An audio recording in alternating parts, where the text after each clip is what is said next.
We're now being asked to differentiate quotients, sometimes called the quotient rule. Let's go ahead and state what the quotient rule is. So d dx, we're doing a derivative of a function that is being divided by another function with x in it, and I'm just doing the streamlines version. It's the derivative of the top times the bottom minus the derivative of the bottom times the top all over the bottom squared. Okay, so we're just kind of plugging things in and dealing with it. All right, so when we're looking at this, sometimes it's nice just to recognize what each of these are. So I'd call this F. Well, we already have an F, so I'll call that H. I'd call that G. And then let's also see what H prime of X would be. So if I did the derivative of this, it would be 2x. And then if I did the derivative of the bottom, G prime of X, that's going to be derivative of e to the x is just e to the x. All right. Then we're plugging it in basically into this formula. The derivative of the top is 2x times the bottom minus derivative of the bottom times the top all over the bottom squared. And then we just want to simplify here. Okay. So I see that a lot of times we'll have some things that cancel, or sometimes, in this case, we have a common e to the x. We also have a common x, and we'll distribute that too also, I guess. Excuse me. So that would give us x e to the x. We're left with a 2 in the front minus an x, looks like. It's nice just to distribute it back in to check. 2x e to the x, yep. Minus e to the x squared, yep. All over an exponent to an exponent means multiply. Okay.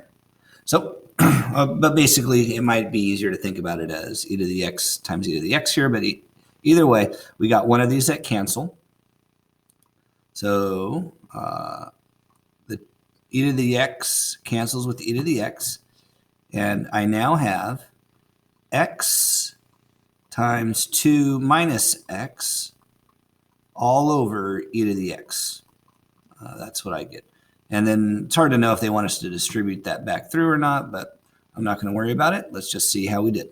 So x times 2 minus x divided by e to the x. Let's see. Got it.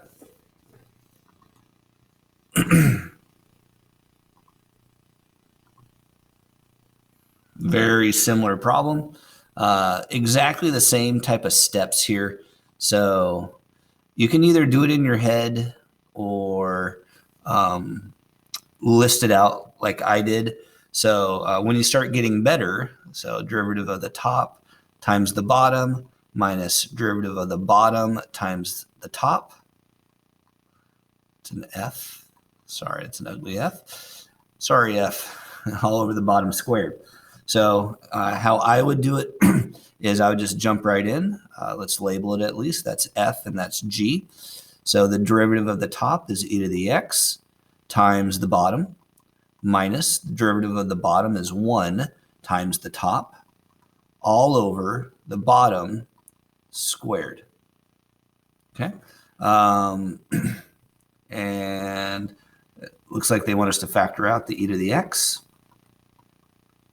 X minus 1 is left, and we still have an x squared on the bottom. Okay. So either way, writing out what f prime and g prime are, so you can kind of streamline plugging it in, or once you feel comfortable, you can kind of just do it on the fly. But definitely make sure you know your stuff before you start doing it on the fly.